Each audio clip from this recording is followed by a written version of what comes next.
Mais uma vez, boa noite a todos os presentes, boa noite àqueles que estão presentes no ambiente virtual, que estão presentes aqui em sala de aula, e aqueles que vão adentrar ao ambiente virtual nos próximos instantes, e aqueles que vão assistir a gravação que eu costumo gravar nas minhas aulas, né?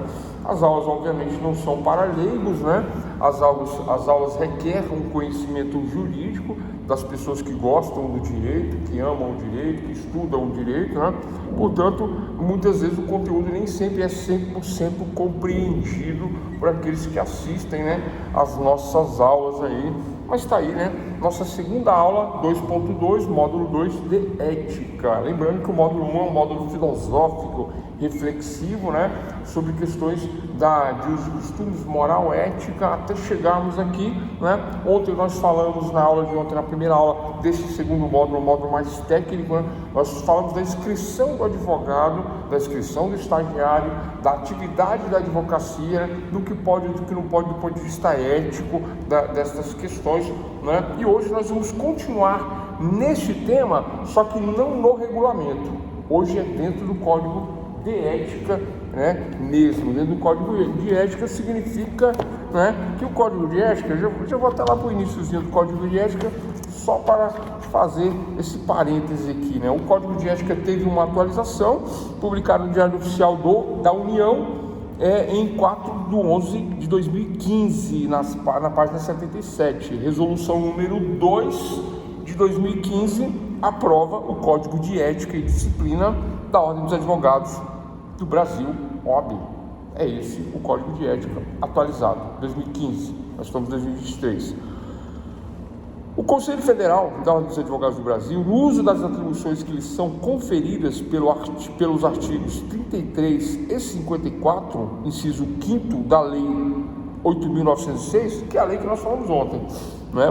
De 4 de junho de 1994, Estatuto da Advocacia e da OAB, e considerando o decidido nos autos da preposição, e tem o número aqui do processo, 2015, né? E aí, né, resolve fazer a publicação, essa atualização, essa normatização da ética. Lembrando que para os filósofos, os amantes do conhecimento, eles deixam essa questão em aberto, né? Eles falam que a ética é simplesmente uma reflexão sobre a moral, e isso pode ter evolução, né? Pode haver uma modificação, do ponto de vista da filosofia, do ponto de vista do direito, não. Ética, sed lex, dura lex, é dura, mas é a lei. Nós temos esse conceito positivado, normatizado. Nós temos um código de ética. Trouxe um fininho também aqui, ó, esse, e tem um outro que eu uso aqui também que eu gosto, né? Todos são doados entre aspas, né? Pela OAB, é feio, né? Pela OAB, Ordem dos Advogados do Brasil. Estão querendo mudar esse nome, né? Ordem dos Advogados do Brasil. Estão querendo fazer uma coisa diferente aí, né? Por conta dessa questão aí atual, pujante, né? Feminista, né? Querem mudar esse nome. Não sei não, acho que não muda não, mas tranquilo. Bom, então diante disso, pessoal, né? Nós vamos lá para o artigo 1º, vamos pular os preâmbulos, né? Aliás, eu quero fazer uma pincelada sobre o preâmbulo do código, porque eu achei muito interessante essa questão, né? Olha só, o advogado, né, na prática de seus legítimos interesses, ele deve atuar, né, comportar-se com independência e altivez. O que é altivez? Sem cabeça baixa, sem se rebaixar para os outros poderes, né, com independência e altivez. Eu vou explicar um pouquinho que eu estou falando isso, né, por conta da polêmica lá do STF, nós vamos entrar nisso hoje, né, defendendo com o mesmo denodo. Anotem essa palavra denodo. Ah, professor, por que eu tenho que anotar? Porque vai cair na prova, você vai ter que saber, senão o dicionário não vai, né? Denodo é arrojo, é independência, arrojo, né? Altivez, independência, o arrojo, né? Olha só, defendendo com o mesmo denodo humildes e poderosos. Então o advogado, advogada, tem que, com o mesmo denodo, defender humildes e poderosos. Ah, eu estou ganhando bem, eu vou me esforçar. Ah, eu não estou ganhando nada. Isso não pode. É melhor não pegar a causa. Não pega. Não quer fazer, não faz.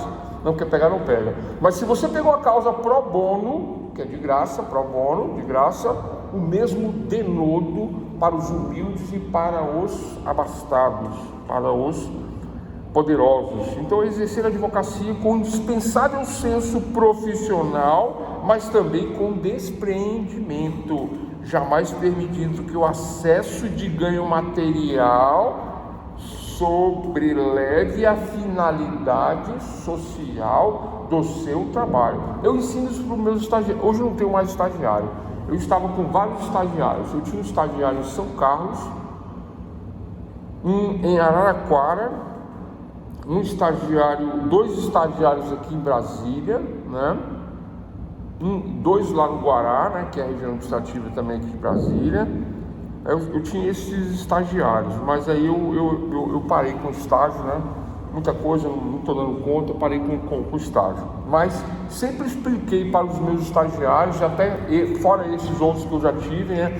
Que a principal finalidade do direito, quem tem essa vocação do direito, pessoal, a principal finalidade é a finalidade social. Primeiro, a finalidade social. O dinheiro é uma consequência disso, mas primeiro é a finalidade social. Você não precisa trabalhar de graça, não precisa trabalhar pro bono. Se não quiser, não deve trabalhar de graça nem pro bono, mas você tem que lembrar que se você for fazer o trabalho, você não pode se esquecer da finalidade social, né? Você primeiro tem que pensar em como solucionar, como resolver, como ajudar, se é possível, se não é possível, pode dar o seu preço. Mas esta é a finalidade social. O cliente pagando ou não pagando, finalidade social. Senão você não vai dar conta de advogar, de exercer sua profissão.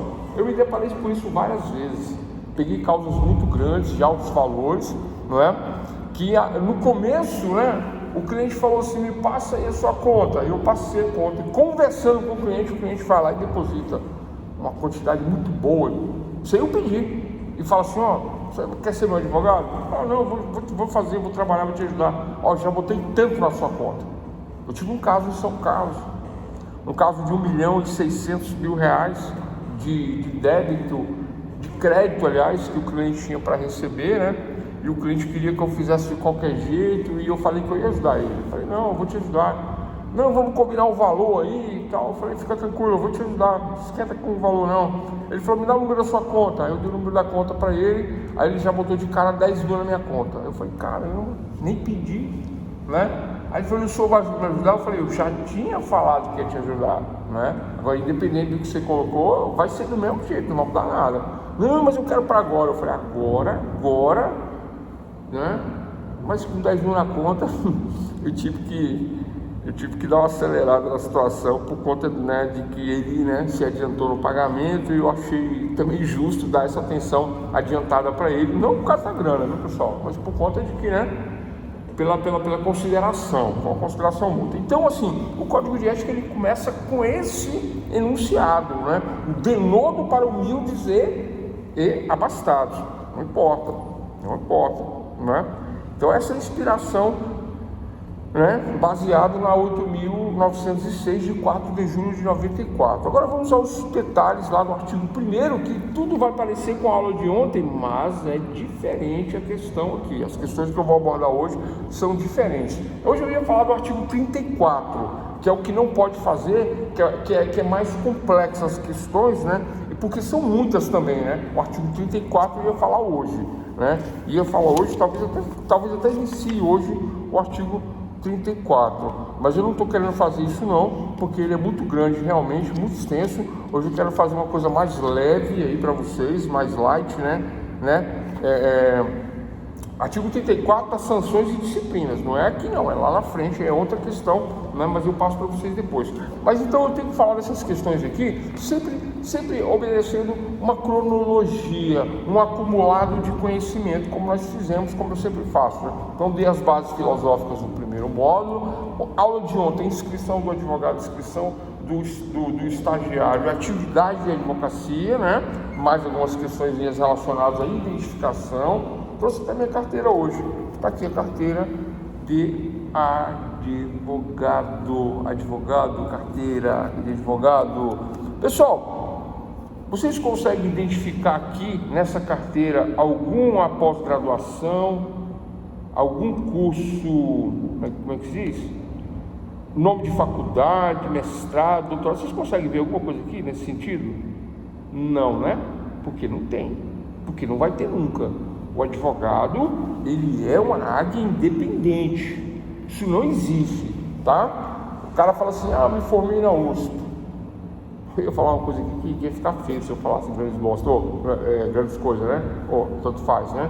Não posso falar isso. Porque não faz, pessoal, não faz. A sua carteira de advogado não vai aparecer isso, não. O que vai aparecer é o seu trabalho perante a sociedade, perante as pessoas que você lidou na sua vida, ajudou, contribuiu, e a ética profissional, e a ética pessoal. Então vamos aos princípios fundamentais, aula de hoje, princípios fundamentais. Eu deveria ter começado com essa, mas é a sequência de ontem. Princípios fundamentais dentro do Código de Ética, da ética do advogado, título 1 do Código de Ética, princípios fundamentais. Artigo 1º, o exercício da advocacia, exercer, atuar, praticar, exige conduta compatível com os preceitos legais deste código, com os preceitos desse código, do estatuto, do regulamento geral. Olha só, pessoal, nós temos código de ética, nós temos estatuto e nós temos regulamento geral. 3, tá? Não é só código de ética, código de ética, estatuto e regulamento geral. A ordem, na verdade, é estatuto, código de ética e regulamento geral. Essa é a ordem. Então estamos no código de ética, que é o livro Código de Ética. Código de ética, esse é o livro. A aula de ontem eu usei o livro do regulamento, eu usei o livro do estatuto com o artigo 20 do regulamento geral, onde tem um ritual de passagem. Lembra do ritual de passagem? O que você lembra? Não é? E aí deve ter gente que ficou pensando, esse professor está inventando um ritual de passagem. Não estou inventando não, pessoal.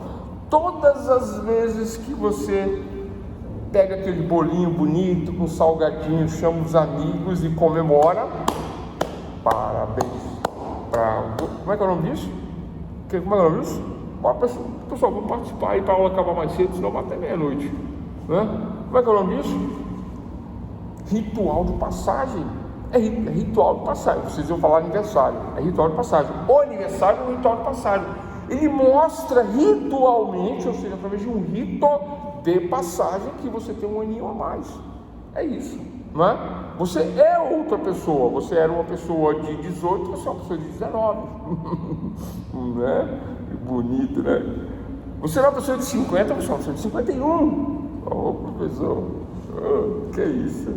Você é uma pessoa de 30, você é uma pessoa de 31. Ritual de passagem, tá? Ritual de passagem. Ritual de passagem, ele vale para a formatura. Quando você vai lá, né? Lembra da música do diretor careca que entrega o diploma para você e tal? Tem essa música, né? De quem que é a música? Martinho da Vila, né?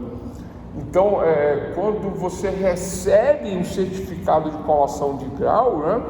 Na minha época a gente brincava, né? A turminha lá, muitos alunos, né? Aí quando chamou para receber o certificado de colação de grau, eu tinha distribuído uns cartões para o pessoal, né, na turma, né? Aí eu peguei o certificado, o pessoal pegava e o pessoal levantava a placa, né? Eu já sabia, mas era o ritual de certidão de colação de grau. Então olha só, pessoal, aula de hoje, os princípios fundamentais, tá?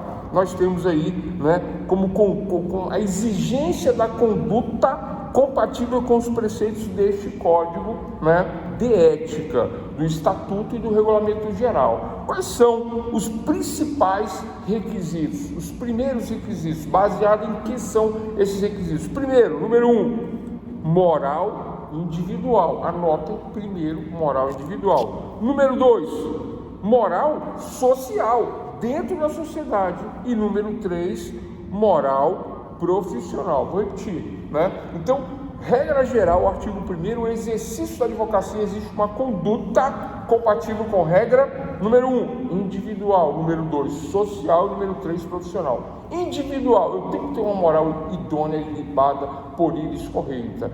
Dentro da sociedade, eu tenho que ser da mesma forma e fazer prova disso através de atestados de antecedentes estaduais, federais, penais, né? Eu não posso ter, por exemplo, o nome no SPC e Serasa. Vocês sabiam disso?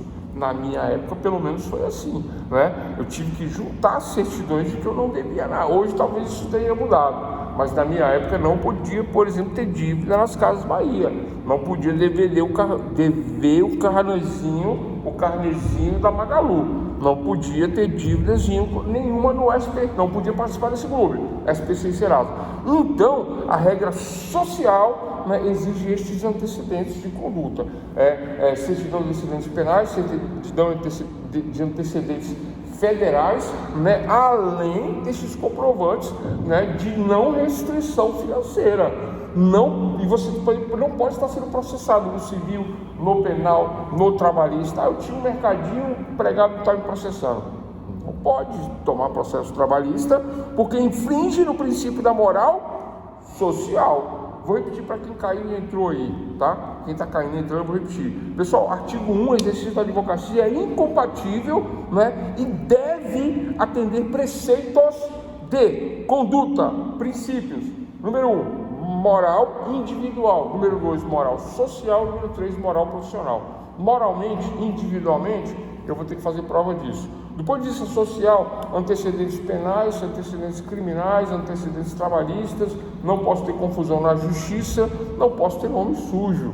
Social e profissional, eu não posso ter algum problema com relação a minhas profissões anteriores que vão afetar a profissão atual de advogada, advogado, etc. e tal. Isso é o que diz o artigo 1º do Código de Ética e ponto final nessa questão. Então, pessoal, artigo 1º, atentos, 3 questões. Deve, né, o advogado ou advogada obedecer aos princípios da moral individual, social e profissional e ponto final nessa questão. Número 1. Número 2, artigo 2. Qual é o bojo do artigo 2? O advogado ou advogada é indispensável à administração da justiça. Esse artigo 2, ele está intimamente conectado com o artigo 133 da Constituição Federal. Vou repetir, esse artigo 2 está conectado com o artigo 133 da Constituição Federal. O que diz o artigo 133 da Constituição Federal? O artigo 133 da Constituição Federal diz justamente isso, que o advogado é indispensável à administração da justiça. Sendo o advogado indispensável à administração da justiça, não se admite, por exemplo, questões como ser justo, dizer que chama as partes sem advogado para fazer um acordo. Não se admite o juizado especial dizer que até 20 salários mínimos pode ser advogado, até 30 pode ser advogado. Não se admite, porque o advogado é indispensável à administração da justiça de acordo com o 133, de acordo com a Lei 8.906 de 96, que gera o Código de Ética e Disciplina, e no seu artigo 2º diz que o advogado é indispensável à administração da justiça. É defensor do Estado democrático de direito, dos direitos humanos, das garantias fundamentais que estão lá na Constituição, da cidadania, da moralidade, da justiça, da paz social, cumprindo e exercer seu ministério em consonância com elevada função pública. Falamos na aula de ontem do munus público, por isso que eu fiz ontem toda aquela abertura. O munus público é o exercício da função pública do advogado, que está previsto aqui, está previsto lá. Agora, olha só, atenção. Professor, mas por que o juizado permite que a pessoa vá lá sem advogado? Eu já expliquei isso daí, pessoal. É inconstitucional. Um dia talvez isso mude, mas é que o advogado, de certa forma, não está ligando para essa questão. Ele não quer pegar causa de R$100, de 200, 300, briga de vizinho, batida de carro que não dá nada, né? O advogado não tem mais, né? Não quer fazer isso, né? E aí sobra essa brecha. A defensoria não dá conta do serviço que eles têm, né? E aí sobra para quem? Não sobra para ninguém. Aí abre-se essa brecha que ninguém reclama. E aí surgem os juizados especiais, até 20 salários mínimos, né? Vai ter gente que vai falar que eu estou falando mentira. Só que essa pessoa vai estar mentindo mais do que eu, porque a Constituição fala que isso é verdade. É indispensável o advogado. Indispensável não é facultativo, não é opcional, não é quem sabe, talvez, né, vamos ver, vamos analisar, vamos interpretar. Não, a interpretação, já falei para vocês, ela não modifica a norma, ela pode dar uma ampliação na ratio legis, a razão do legislador, ou pode diminuir, né, reduzir na ratio legis, na razão do legislador. Modificação, isso é coisa, né, que acontece às vezes, né, por equívoco, por ideologia, mas não pode acontecer, porque o objetivo da hermenêutica não é esse, tá? A hermenêutica, ela ela traduz algo que está talvez, né, com oclusões, com algo que está subentendido, mas modificar o significado não. Então o advogado, ele é sim indispensável. Então no artigo 1º nós temos aí, né, princípios de moral individual, social e profissional. No artigo 2º temos a função pública, tá? E a indispensabilidade do advogado. O advogado vai ser indispensável. É indispensável no artigo 2º, é isso que quer dizer. Muito quente. Vamos lá, pessoal. Então, olha só. Agora, como eu sempre digo, o parágrafo modifica a cabeça, o parágrafo modifica o caput. Dentro do parágrafo aqui do artigo 2º, né, ele diz o seguinte, olha só, que são deveres, não é facultativo, não é faz se quiser. Não, o dever é obrigação. Quando o legislador diz é dever do advogado, ele não diz faça se quiser, se possível, talvez, quem sabe, não. Ele diz que é dever e você deve fazer como advogado ou advogada, e não tem conversa, são deveres do advogado. Número 1, preservar em sua conduta. Conduta, pessoal, conduta é a mesma coisa que caráter. Conduta é a minha forma de agir, né, na sociedade. Aí eu volto lá no primeiro lá. Individual, social e profissional. Então, tanto individual, quanto social, quanto profissional, a minha conduta deve ser a mesma. Dentro de casa, com a minha família, com a minha esposa, com meus filhos, com o meu cachorro, com o meu vizinho, na sociedade, né? Com os meus amigos, no meu trabalho, eu tenho que ter a mesma conduta. Eu não posso desviar de uma conduta reta, íngreme, idônea, né? Clara, limpa, transparente. Não posso, senão não posso ser advogado de acordo com esses princípios. Vocês estão me compreendendo isso? É isso a ética, né? São deveres. Preservar em sua conduta, número 1, a honra. Número 1, a honra. Eu vou pular a honra, depois eu volto. Número 2, a nobreza e a dignidade da profissão. Número 2. Número 3, zerando pelo caráter de essencialidade e indispensabilidade da advocacia. Número 3, indispensabilidade. Então, olha só, já no início dos deveres, eu tenho que ser honrado, ter uma honra a zelar, não é? Tem que ter uma honra a zelar. Vocês sabem o que é honra, né? A questão da honradez, da honraria, né? Alguém honrado, digno de honra, né? Vocês sabem o que é? Nós vamos entrar nesse tema já, vou pular. A nobreza e a dignidade da profissão. Por que nobreza, pessoal? Porque quando eu falo de nobres, né, eu me refiro àqueles que vão lá no passado, não é, conversar com o Senado, com os senadores, com os sêniores, né, os senadores de Roma, que decidiam juntamente com o rei. Nobreza e dignidade da profissão. Nobreza e dignidade da profissão vem dessa época, nobreza e dignidade da profissão, né? Então são esses que faziam essa defesa quando se fazia uma defesa através de um defensor, né? Senão a pessoa se defendia sem o defensor, né? Mas com o defensor, a nobreza e a dignidade da honra, da profissão, né? Defendendo a honra, mas para defender a honra eu tenho que ser honrado, né? E a questão da indispensabilidade. Vamos para o terceiro, que é o mais importante por enquanto desses três. Pessoal, voltando à questão do artigo 133 da Constituição, lembrem sempre disso, a indispensabilidade da advocacia. O advogado é indispensável à advocacia. Então não tem essa de falar, mas aqui não precisa de advogado, não precisa de defesa, não precisa, aqui a gente chama, resolve. Olha só, estão querendo fazer isso em vários setores da justiça, né? Dispensando o advogado ou fazendo uma maquiagem técnica, vou explicar o que é isso. Chama no cartório e fala assim, não, aqui no cartório não precisa de advogado para divorciar não, mas é obrigado a assinatura do advogado. Aí eles têm um advogado lá dentro do cartório que assina todos os divórcios. É uma maquiagem técnica. Por que é uma maquiagem técnica? Né? Porque é obrigado, dizem que não é, faz o divórcio, recolhe as custas, faz, a certidão, o advogado assina, teve advogado, como que não teve? Inclusive para as duas partes. Mas há uma maquiagem técnica que as pessoas desconhecem, não sabem e fica por isso mesmo, né? E por que o advogado é indispensável? Para evitar esse tipo de maquiagem e para evitar um engano, seja no juizado especial civil, seja no juizado especial criminal, seja no SEJUSC, porque muitas vezes a pessoa vai na justiça criminal, por exemplo, e ao chegar na justiça criminal faz um acordo de não persecução penal do artigo 28 do Código Penal, né?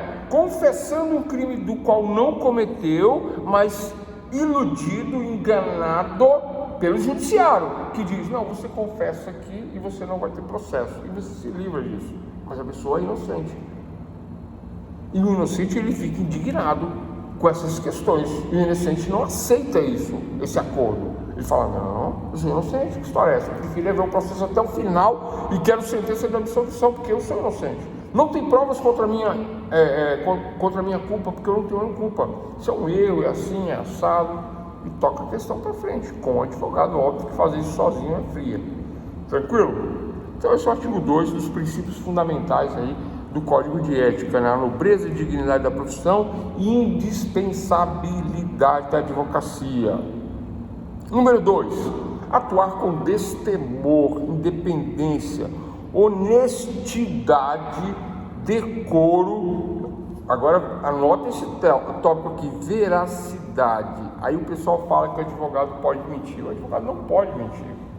Ah, professor, mas mentir não é crime, não está no Código Penal. Mentir realmente não é crime, mentir realmente não está no Código Penal, mas está no Código de Ética. Ética é conduta, é norma de conduta do advogado. O advogado que mente no processo, ele está agindo com falta de lealdade, falta de dignidade e falta de boa fé. E a boa fé ou a boa crença, né? Acreditar no advogado. O advogado, ele é incisivo, combativo, ele relata, ele argumenta e o juiz acredita, né? Fala, nossa, se ele está falando, né? Mesmo sem provar, eu vou acreditar. Acredito que ele provará em algum momento. E aí ele não prova e é mentira. Infringiu o artigo 2º, inciso 3º, faltou com a veracidade, né? E o decoro? Piorou a questão do decoro, né? O decoro tem a ver com o princípio da urbanidade. O princípio da urbanidade, né? Que também fundamenta é uma verdade fundante dentro dos processos, o decoro, né? O decoro é aquele onde que eu estou lá no campo de guerra, no campo de batalha, dentro do fórum, com o juiz, promotor, e aí começa agressões, começa falta de respeito, começa o argumento ad hominem, né? Qual é o argumento ad hominem? Aquele que a pessoa ataca a outra pessoalmente, né? Chamando de ataca em relação à cor, em relação à raça, em relação a crédulo, em relação à aparência física, né? Esse ataque, né? Ele acaba faltando com decoro. Então, atuar com destemor de independência, mas com decoro, mas com veracidade e honestidade e dentro de lealdade, dignidade e boa fé. Professor, qual a importância disso? Não é? Não basta eu ler esses princípios fundamentais dentro do Código de Ética e aí está tudo certo, eu fico ciente disso aí e toco a minha vida aqui como advogado, como profissional, etc. Eu até acho que sim, né? Mas eu até acho que sim, mas por outro lado eu vou dizer qual é a importância de falarmos dessa forma e do jeito que eu estou falando, né? Porque existem questões técnicas de experiência que eu estou agregando a esse conhecimento técnico, além da base que eu já dei filosófica lá atrás. Então, base filosófica, lei e experiência técnica, experiência dentro da técnica, né? Por exemplo, eu vou explicar aqui, ó, né? Número 3 do inciso 2, do artigo 2. Velar por sua reputação pessoal e profissional. O que é reputação, pessoal? É aquilo que reputa, é aquilo que repercute na sociedade. Essa é a questão. Lendo assim de forma seca, né? Eu não penso nisso. não é? Aí eu passo com o meu veículo na avenida principal da minha cidade e vejo o meu advogado sentado no barzinho. Ponto. Mas ele não está só sentado no barzinho, ele está sentado com outras pessoas de reputação, né, que não condizem aí com o que a sociedade gosta ou gostaria, né? Criminosos, etc. e tal. Além disso, né, esse advogado ele está alcoolizado. Além disso, ele tem uma conduta vexatória, né? Profere palavras ofensivas, de baixo calão e etc. e tal. Vocês estão compreendendo? Artigo 2, inciso 3º dos princípios fundamentais da ética do advogado. Velar pela sua reputação pessoal e profissional. E agora eu vou contar um caso. Aqui em Planaltina de Goiás saiu na televisão um advogado na época da Covid. Eu estive nesse dia na OAB, lá no escritório da OAB, estive lá, falando desse artigo aqui, viu, pessoal? Não é por isso que eu falo, não é só lei, né? Eu estive lá nesse dia lá e conversando com os outros advogados. Esse advogado estava lá, né? Falando alto, com excessos e etc, falando de questões que ele fazia, deixava de fazer, né? E eu via que as pessoas se afastavam desse advogado. E eu passei e o cumprimentei, como eu cumprimento todo mundo. E ele veio, né, na época da Covid, e pegou no meu braço. E pegou firme. E ficou me segurando e olhando assim próximo de mim. Ele falava com a máscara no queixo, eu na boca e ele no queixo. E ele babava assim, ó, saía, né, pingos de saliva, pingando em mim assim. Na época da Covid. E ele segurando meu braço e falando e babando. E eu fiquei olhando para ele, ouvi tudo, não fiz nada. Aí terminou de falar, ficou me segurando, teve que sair. Eu saí. Aí eu não cheguei mais perto dele. Vocês estão entendendo? Pessoal, velar pela sua reputação pessoal e profissional. Ele estava ali como advogado, de terno e tudo, e etc. Só que ele começou a ofender a secretária, ofender outros advogados, ofender outras pessoas. Mas eu já não estava mais no local. Né? Aí eu fiquei sabendo que por volta das 6 horas da tarde ele continuou no local e começou a ofender o secretário e a secretária e partiu para cima do secretário e da secretária. Chamaram a polícia porque a coisa tomou um vulto aí incontrolável. Ele começou a ofender a polícia, ele partiu para cima da polícia, né? Do ponto de vista pessoal, isso ficou muito ruim. Do ponto de vista profissional, pior ainda. Por que pior ainda? Dentro da OAB, um advogado ofendendo os funcionários, chega a polícia e não ofende a polícia. Reputação pessoal e profissional abalada. Ele foi preso, ele foi processado, ele foi afastado pela OAB. Provavelmente ele não é mais advogado. Isso tem, acho que, isso tem um tempinho já, né? Isso foi ano passado.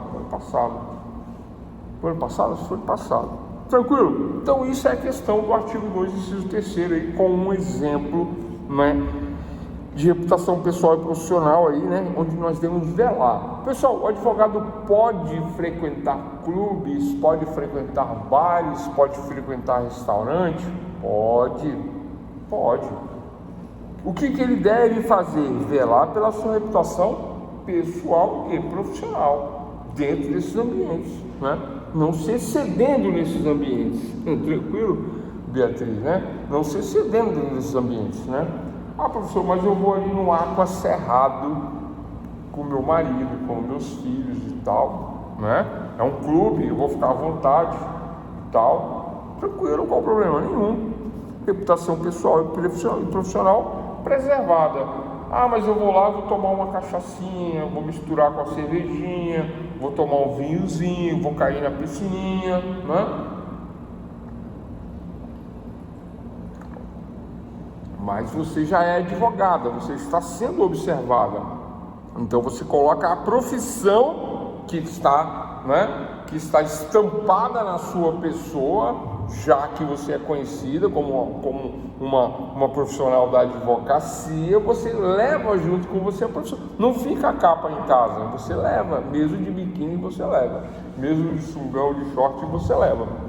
E aí você tem que manter a reputação pessoal e a profissional estão conectadas. Vocês entendem isso? Né?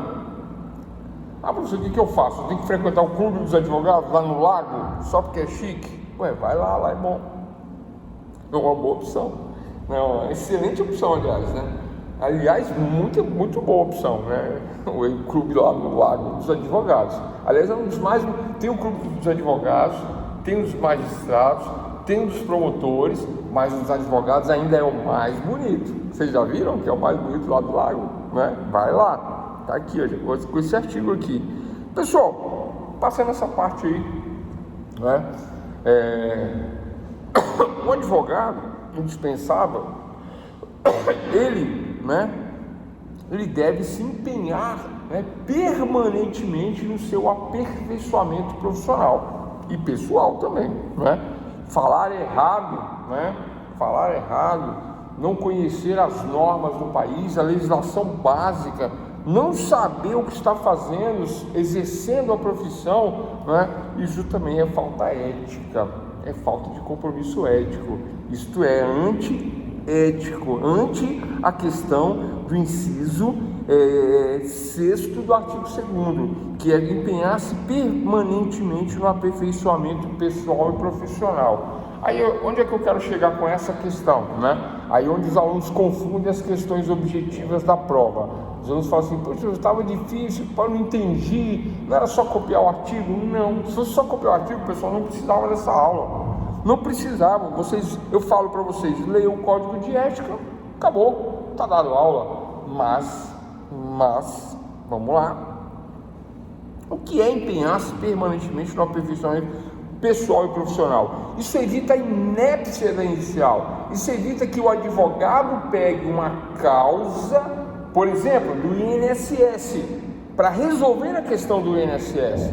Ele pega, recebe, cobra, pega a documentação e não sabe o que fazer com isso. E quando faz errado. Quem que fica no prejuízo? Quem pagou, não pagou, mas se contratou ele, fica no prejuízo. Incide este advogado no artigo 2º do Código de Ética, no inciso 4º. Inciso 4º. Por conta dessa falta de aperfeiçoamento profissional, por conta de que o advogado comete uma inépcia, uma desídia, uma inépcia, ele trabalha de forma precária, viciosa, defeituosa, porque ele não sabe sequer o que está fazendo, né? Vou dar um outro exemplo. Contrata um profissional para a área penal, né? E todo mundo quer ser advogado criminal, né? Todo mundo quer ser, porque dá muito dinheiro, né? Dá status, porque você acaba ficando famoso por conta das causas que acontecem na cidade, você fica famoso, as pessoas comentam o nome do advogado criminal, né? E aí ele pega a advogada pega uma causa criminal. Mas o que acontece? Não cumpre esse requisito aqui, ó, inciso 4º do artigo 2º do Código de Ética. E aí acaba cometendo vícios profissionais, por exemplo, não sabe o momento oportuno adequado do 396A do Código de Processo Penal. Não sabe atuar na fase 400 do Código de Processo Penal, que é essa que mata todos os advogados. Vocês sabem qual é? O juiz fala assim, bom, doutores e doutoras, né? Ministério Público, encerramos a instrução, vossas senhorias têm alguma diligência? Aí o Ministério Público, não tenho, já estou preparado. Quando fala assim, aí o advogado tá aqui, ó, ele já, e vai sumir assim debaixo da mesa. Então vamos 10 minutos para a sustentação oral do promotor e 10 para a defesa, né? E daqui a pouco, né? O advogado está assim, doutora, posso fazer o meu por escrito? Não pode, está na lei que é oral, que a sustentação é oral. E se é oral, o promotor tem 400 processos, 1000 processos, você só tem 1, 2, 3. Essa é a oportunidade que você tem para ser melhor na sustentação oral do que a acusação. Você conhece mais o processo. Então, esse artigo 2º, inciso 4, empenhar-se permanentemente no aperfeiçoamento pessoal e profissional, né, leva à falta ética. Eu não sou obrigado a saber. É sim obrigado a saber. É sim obrigado a conhecer aquilo que você se mete a fazer.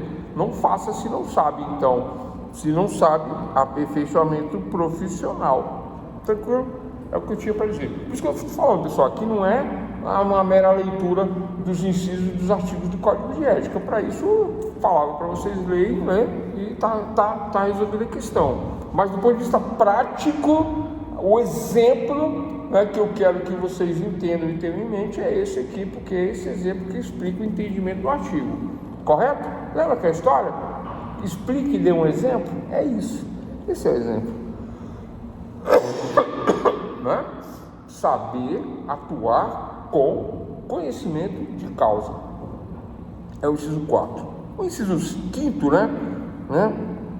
O contribuimento para as instituições do direito e das leis. Qual é o contribuimento? Qual é a contribuição que o advogado tem que dar para as instituições, né, e as leis? Ora, pessoal, né? Existem diversos debates dentro da sociedade, né? Existem agora as redes sociais, existem os canais, né, de comunicação, YouTube, Oi, TikTok, Kawaii. Existem vários debates, né? Se eu entrar em rede social, já falei que eu sou contra a rede social, já falei que o código de ética pega no pé do pessoal da rede social, já falei que muitas coisas, aliás, a maioria das coisas você não deve, né, ficar se pronunciando em rede social ou meter a cara em rede social, né?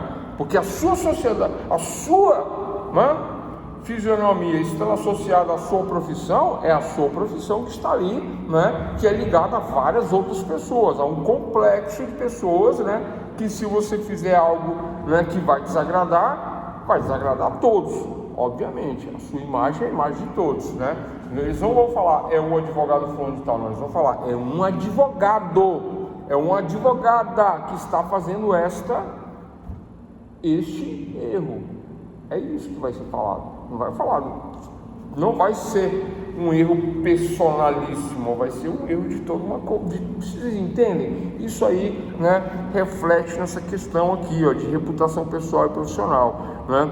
Então, ó, no inciso 5º, ao contribuir para o aprimoramento das instituições do direito e das leis, né, se eu for debater qualquer assunto nesse sentido, ou que seja um debate, né, ainda que contra a maioria, ainda que contra as ideias que prevaleçam dentro da sociedade, eu proponho aqui em aula vários debates sempre, né, sem doutrinação. Eu deixo vocês darem a opinião que vocês bem quiserem entenderem, né? E normalmente eu não fico em cima do muro, não. Eu também dou a minha opinião, mas, né, sem revelar uma tendência dessa ou daquela. Mas óbvio, tem coisas que a gente não tem como esconder, né?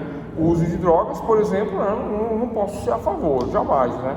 Não posso, mas tem pessoas que são, aí eu respeito também, cada um com os seus argumentos, né? Eu dou os meus argumentos do contra e tem as pessoas que dão o argumento do a favor, né?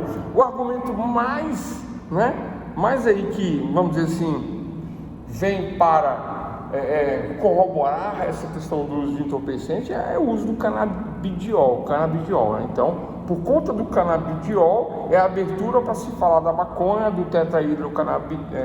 canabidiol, tetraídro, né, que é o componente da maconha. Aí se fala da maconha, aí se diz que é benéfico, que se cura isso, se cura aquilo, né? Esse é o argumento de quem é a favor. Mas o argumento de quem é contra é que, né, nós sabemos que o uso, né, por aqueles que têm uma tendência à esquizofrenia desencadeia isso automaticamente, rapidamente. E quem não tem essa tendência vai desencadear ao longo do uso da maconha, aquela mais natural, a da melhor, essa que vai desencadear a esquizofrenia. Então, pessoal, né, esses são os debates. Mas, se eu vou promover um debate, inciso 5º, contribuir para o aprimoramento das instituições do direito e das leis. Eu não posso ser advogado e ficar falando mal da advocacia, da magistratura, dos promotores. Não posso. Técnico, escrevente, judiciário, estarei não contribuindo com as instituições. Está claro essa questão do Código de Ética? Se nós cobrarmos uma avaliação, é assim que vai ser cobrado, tá? Onde é que está o fundamento para que eu não possa falar mal das instituições, do direito e das leis? Aqui no inciso 5º, no artigo 2º, né? Eu tenho que me empenhar permanentemente, né, no aprimoramento das instituições, né? Tranquilo? Bom, o advogada, defensor público, até mesmo delegado de polícia, promotoria, né? Às vezes a pessoa vai no fórum, procura o juiz, né? Mas vamos falar só do advogado por enquanto, de defensoria. Não deve estimular o litígio, a luta, a contenda, a litigiosidade. O advogado deve estimular a qualquer tempo e a qualquer momento, sempre desde o início da sua contratação, deve estimular o quê? A conciliação, a mediação, a resolução do conflito, né? Sem a contenda, sem a lide, sem a luta, sem o litígio, né? Que é melhor para as partes, é a melhor solução, né? A paz social, né? Sem que o Estado venha trazer uma tutela estatal via sentença, né? Que é possível, que é digno, que é honrado, que é normal, é legal, mas o advogado deve primeiro estimular a qualquer tempo a conciliação e mediação entre os litigantes, prevenindo sempre que possível a instauração dos litígios. Quais os princípios que eu estou aí trazendo? Economia processual, né? A não litigiosidade, a conciliação, o acordo e a paz social, é o inciso 6 do artigo 1º. Inciso 7º, desaconselhar lides temerárias. Eu vou falar disso aqui, isso aqui é um assunto importante. A partir de um juízo preliminar de viabilidade jurídica. Esse 7º é importante, tá? Importante. A pessoa fala assim: doutor, tem um terreninho ali, tem uns terreninhos ali, tem vários terrenos, mas eu quero só um. Se eu invadir, o que dá? E aí, o que você, advogado, vai fazer? Você vai falar: olha, invasão é esbulho possessório. Esbulho possessório é crime. E esse crime, né, você poderá, em flagrante, por exemplo, de preso, responder criminalmente, né? Além do que você está se apropriando do que não é seu. Você teria que fazer prova de que, né, você adquirir essa propriedade de boa fé, ainda que não de boa fé, mas por conta de uma situação, né, dentro de critérios legais, porque a pessoa vai falar assim: doutor, mas eu vou lá, mas eu vou fazer um uso capião. Aliás, já é do meu lado que eu moro lá, já há 6 anos que está lá, abandonado. Então eu estou cuidando, já há 6, então mais de 5 uso capião. Não é isso, doutor? Aí você... os capião especial urbano, 5 anos, na posse mansa, pacífica, tranquila, desde que haja indícios, né, ainda que documentais, dessa questão. Não pode ser de má fé. Vocês entendem isso aí? Né? Então com muita cautela que eu devo, na verdade, desaconselhar esta lide temerária, que provavelmente vai dar errado. E a culpa vai ser do advogado que aconselhou. E aí lá na frente, lá o cliente vai falar: mas eu estive lá no seu escritório, você falou que podia.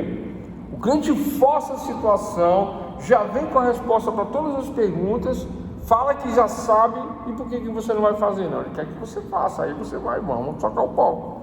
Desaconselhar lides temerárias a partir de um juízo preliminar de viabilidade jurídica. Preliminarmente, a viabilidade jurídica não existe. Aí eu aconselho: o culpado sou eu. Erro, né, vício, problema técnico que fere os princípios fundamentais da ética, artigo 2º, inciso 7º, aconselhamento de uma lide temerária. Existem vários outros exemplos. Esse da invasão é o clássico aqui no Distrito Federal. Todo mundo quer invadir o que é do governo, quer o que está, as terras, existem várias terras. Aqui escritura é a coisa mais rara que tem, né? É tudo na seção do direito, invasão, que passou de um, passou para outro, ou o termo de concessão de uso, que é do próprio governo, que foi dado para uma pessoa, para o primeiro, né? Aí o segundo já vendeu concessão de direito, que vendeu para o terceiro, que vendeu para o quarto, tem essa cadeia de documentos que prova, sim, o domínio da propriedade. Mas daí a invadir, não, aí já é a questão de crime, né? O que acontece muito nos usos capiões, pessoal, né? Eu vou explicar como é que funciona o uso capião aí, né, do ponto de vista da possibilidade não de uma lide temerária, né, nos termos que está aqui no código, né? Olha só, né? Eu tenho um terreno, eu tenho um lote, e aí eu contrato um pedreiro, aí o pedreiro faz um muro do lote, faz uma casinha, guarda todo o material ali dentro, porque eu vou erguer uma casa lá. E aí ele ergue uma estrutura, ergue outra e tal, vai limpando, vai cuidando, passa um ano, passa 2, passa 3, eu não consigo terminar a minha construção, passa 4, passa 5, passa 6, e eu não termino a minha construção, falta dinheiro, está 5 anos o pedreiro mora nessa casinha que guarda material. Tá entendendo onde eu quero chegar? Vocês entenderam? O pedreiro invadiu, o pedreiro entrou sem a minha permissão, o pedreiro trabalhou, ele está lá de boa fé, e ele está lá há 5 anos, no lote, trabalhando. Ele recebe, não pode reclamar, por empreitada, mas recebe. Mas tem uma coisinha outra ali, que tem que pagar, que tem que ajustar, tem 5 anos, a obra não vai para frente. Vocês entendem? Aí ele mexe no uso capião, aí ele ganha. É assim o uso capião, normalmente é assim. Agora invasão, não, né? Por isso tem que tomar muito cuidado, né? Tem que fazer um contrato de empreitada, dizer que ele é empreiteiro, se ficar de graça, contrato de comodato, né? Da coisa emprestada, isso está lá na nossa aulinha de contratos, lá no quinto período, semestre que vem. Se eu for dar contratos, né, a gente vai ver isso daí. Tranquilo? Bom, e o 8º, vamos lá, o que eu não devo fazer como advogado? Aí tem uma lista agora no 8º. Letra A. Utilizar de influência indevida em seu benefício ou de cliente. O que é influência indevida, pessoal?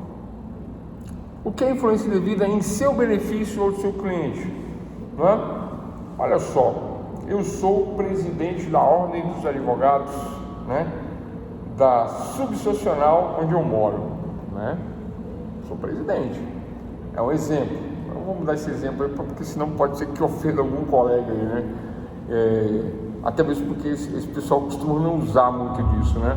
Mas influência indevida, eu vou falar do meu caso, né? Meu caso, como professor universitário, né?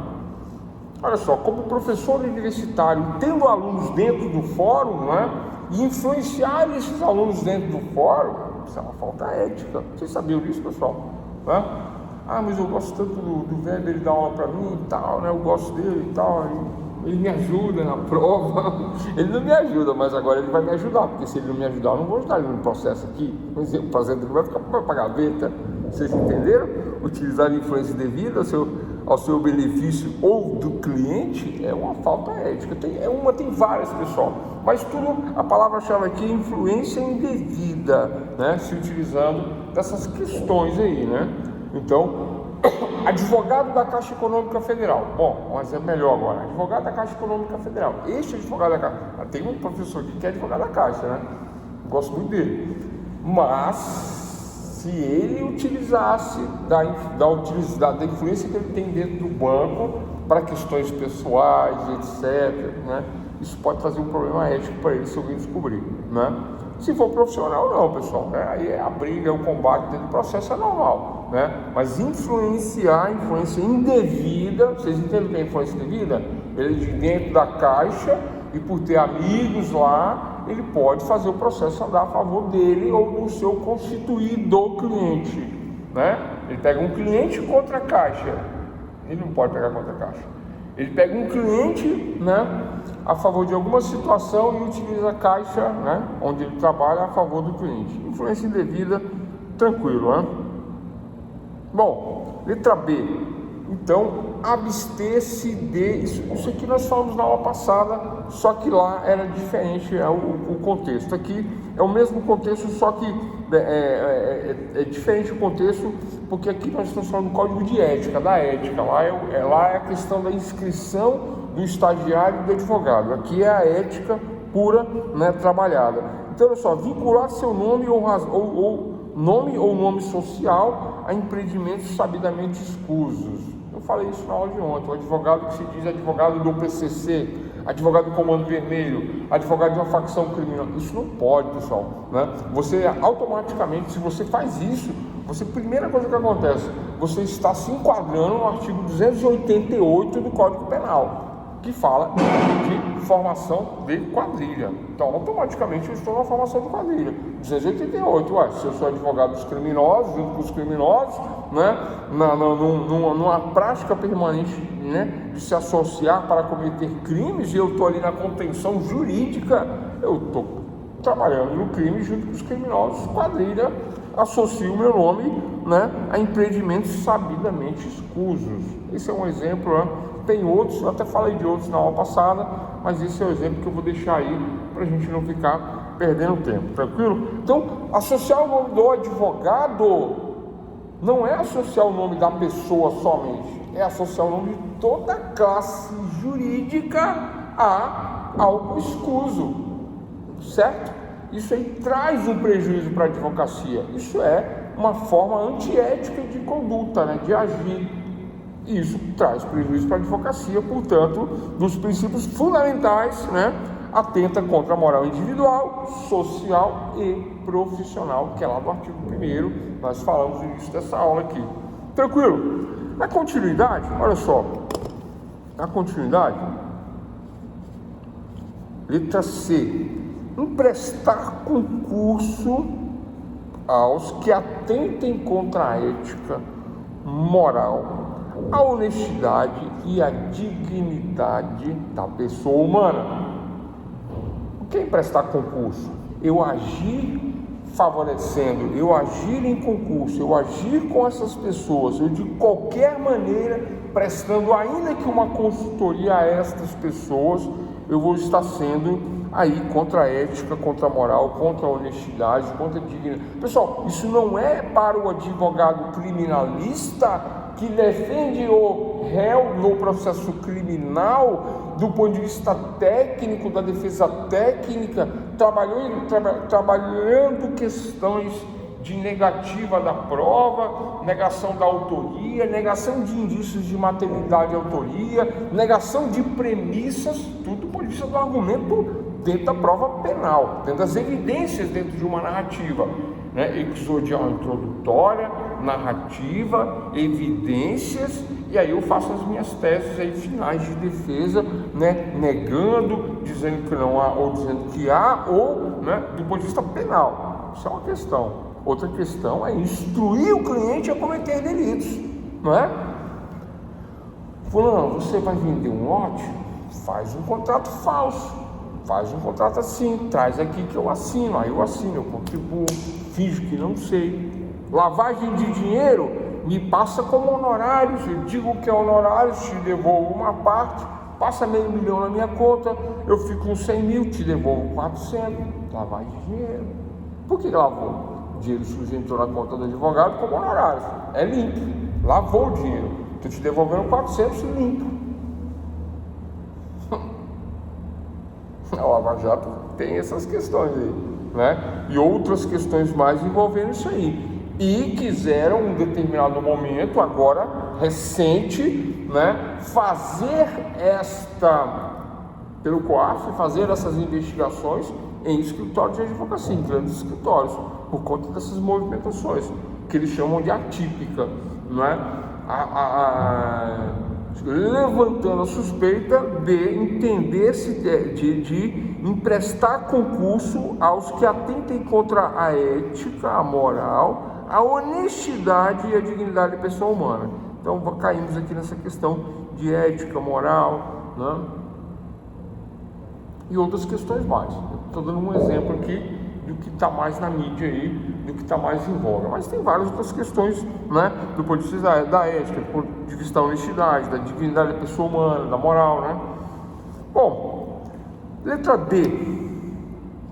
O advogado deve abster-se de entender-se diretamente com a parte adversa. Atenção nesse item, doutores e doutoras, porque isso acontece muito, né? Eu tenho o meu cliente e o outro lado tem o outro cliente. Aí eu tenho uma solução que vai resolver o problema. Eu pego o telefone, E ligo para quem? Direto para o outro lado. Não ligo para o advogado dele, ligo para ele. E começo a conversar, fulano, é assim, assado, tal. Isso é uma falta ética gravíssima e os advogados vão sim. O outro fala assim, opa, ligou para o meu cliente por quê? Por que não ligou para mim e conversou comigo? É comigo que tem que conversar, não com o meu cliente. Né? Ele pode até estar do meu lado, mas não pode passar por cima. Isso é uma regra. Entender-se diretamente com a parte adversa que tenha patrono constituído, sem o assentimento dele. Doutor, vou ligar para o seu cliente, posso? O advogado vai falar, não pode. Não pode. Nunca ele vai falar pode, ele vai falar não pode. Quer falar? Pode falar. Vamos conversar. O que você quer? O que faremos? Quer fazer um acordo? Não quer? Qual o caminho? Né? Mas falar com o meu cliente diretamente não pode, sem o assentimento desse, letra D, abster-se dessa maneira. Tranquilo, pessoal? Alguma dúvida sobre isso? Nenhuma dúvida? Tranquilo? Né? Letra E, ingressar ou atuar em pleitos administrativos ou judiciais perante as autoridades com as quais tenha vínculos negociais ou familiares. Vocês entendem isso? Né? Eu tenho que me abster de entrar em autos, né, em processos administrativos e judiciais, né, em autoridades que eu tenha vínculos negociais ou familiares, né?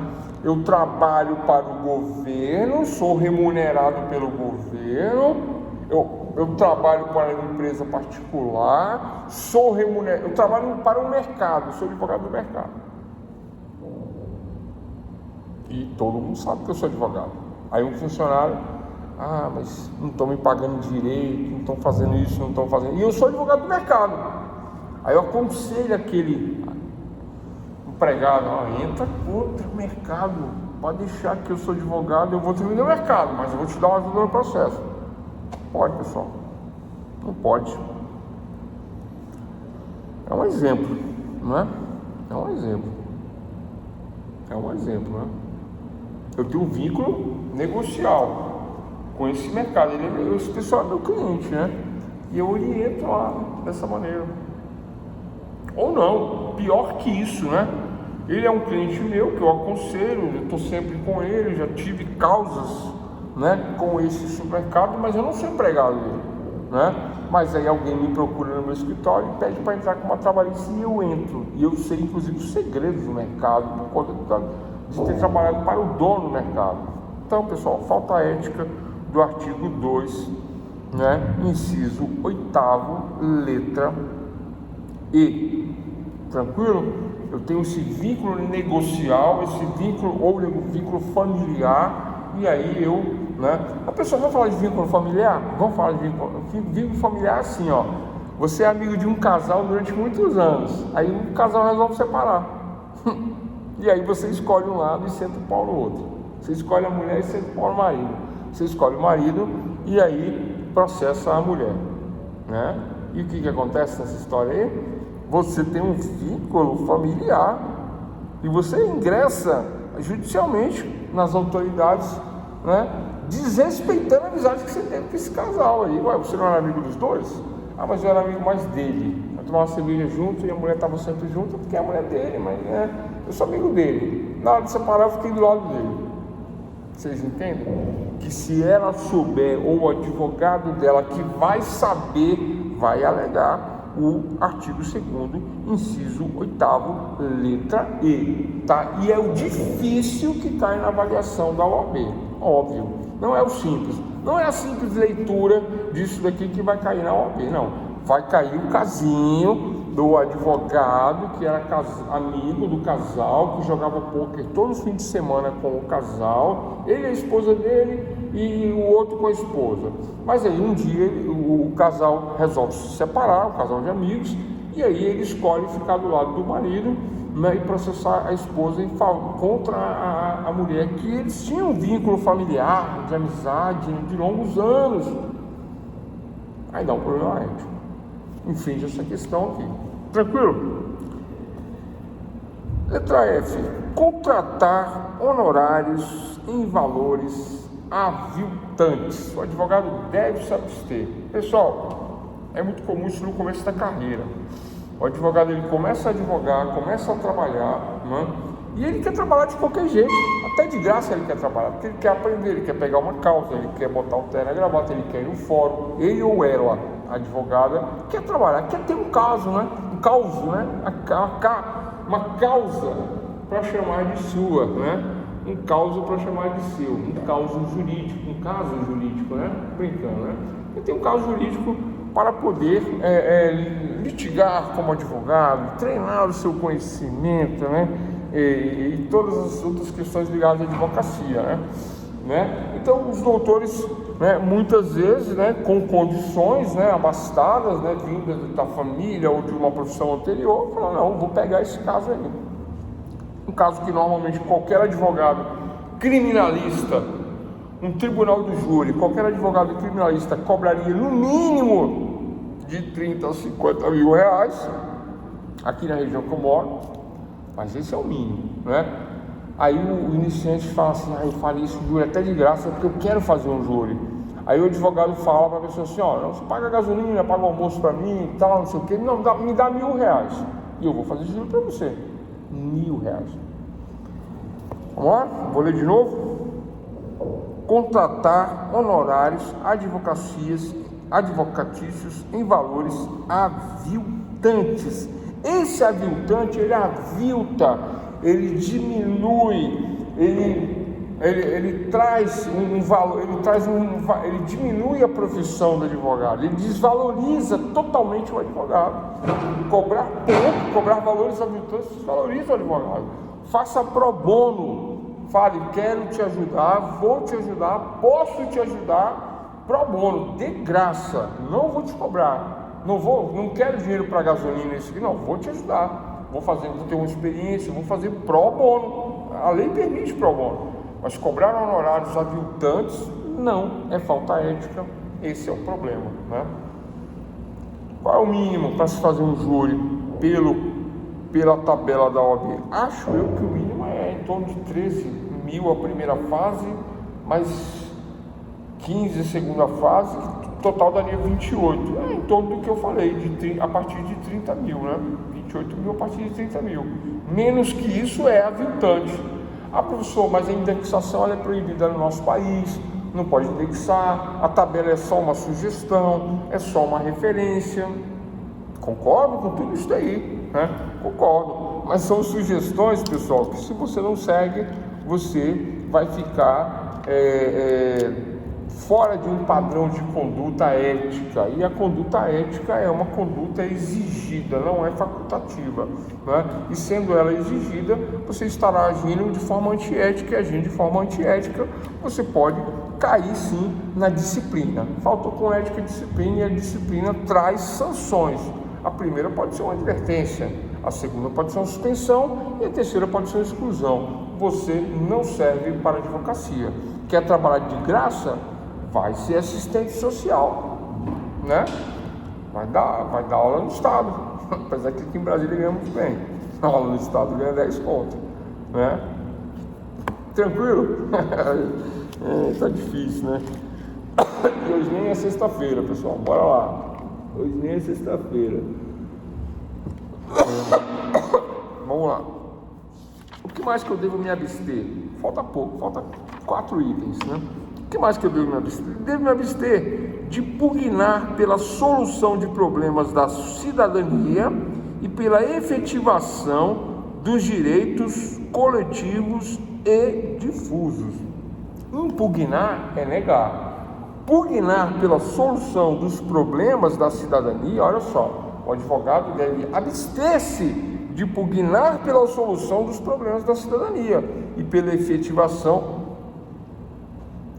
Pessoal, advogado é advogado, juiz é juiz, promotor é promotor, né?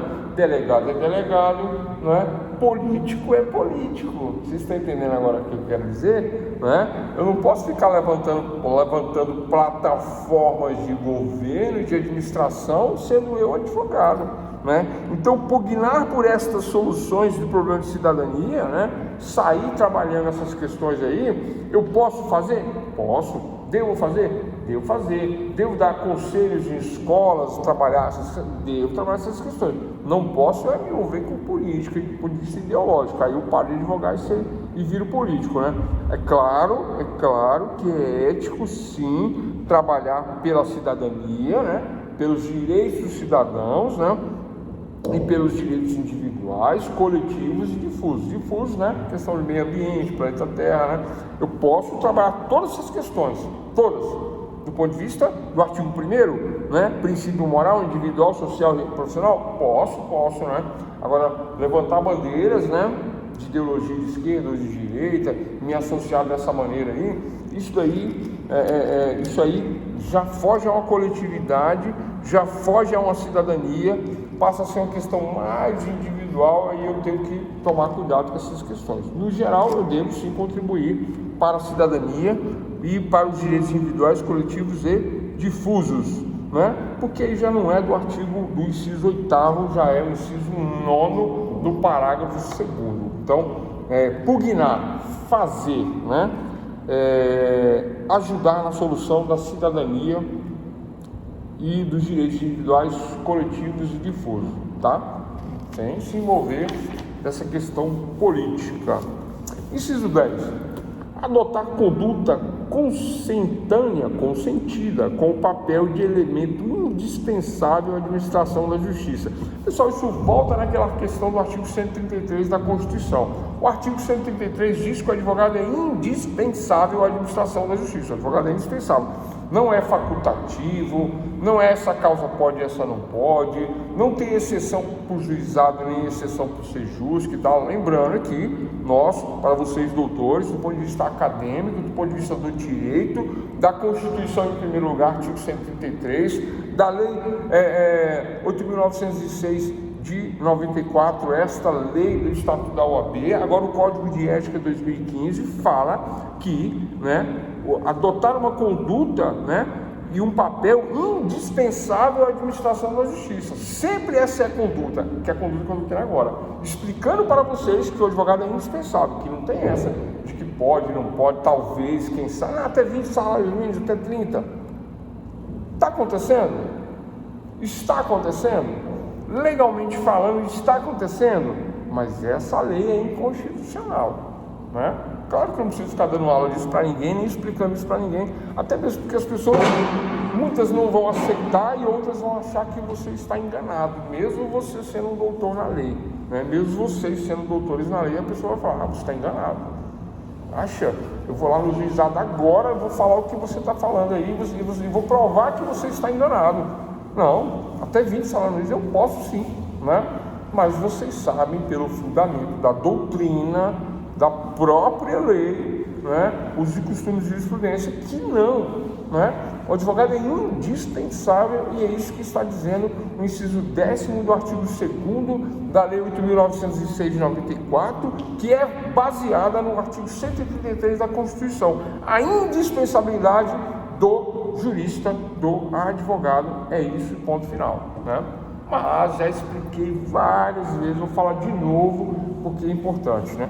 Existe uma carência de profissionais, defensoria não dá conta e o advogado em si não está nem aí para as questões de pequeno valor, porque não agrega, não soma, o advogado também não quer trabalhar com valores aviltantes, né?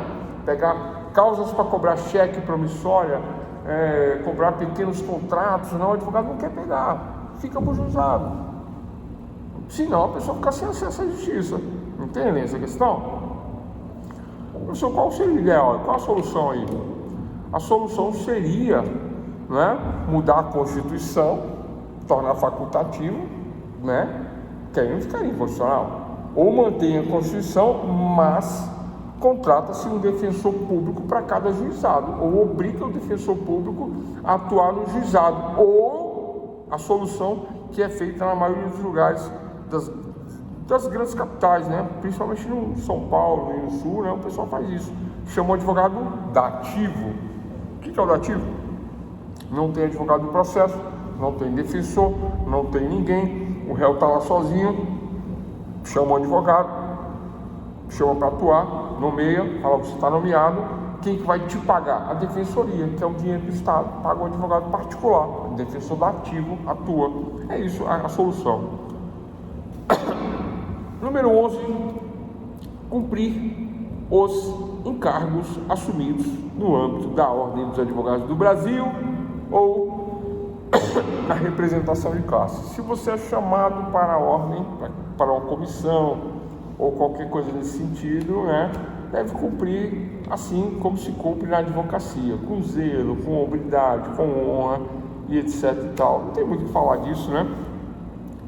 Número 12, zelar pelos valores institucionais da OAB e da advocacia. Eu vejo muito advogado em rede social metendo pau na OAB. Se a OAB printar, traz para cá, inciso 12 do artigo 2º do Código de Ética, pau no advogado. Está sendo antiético, falando contra a instituição.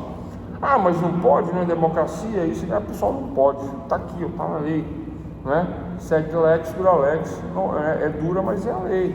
Você se submete a um órgão de classe, você está debaixo da tutela de um órgão de classe, você paga por esse órgão de classe, esse órgão de classe, né, ele te representa legalmente, institucionalmente, né, faz a força da profissão, né, ser forte como é forte, né, e aí tem os críticos disso, né?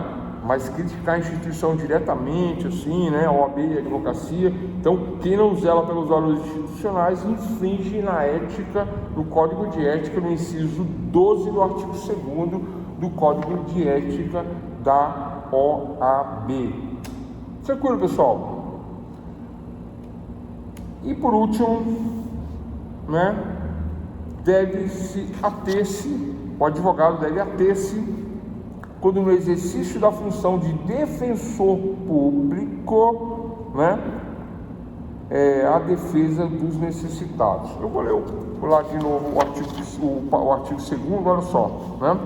O advogado indispensável à administração da justiça é defensor do Estado Democrático de Direito, direitos humanos, garantias fundamentais, cidadania, moralidade, justiça, paz social, cumprindo e exercer o seu ministério em consonância com a sua elevada função pública. Eu falei que o advogado exerce função pública de munus público, equivalente a um cargo público de juiz, delegado, promotor, defensor público, embora seja particular, né? Mas quando eu estou trabalhando, o exercício é de munus público, de função pública, inclusive com equiparação.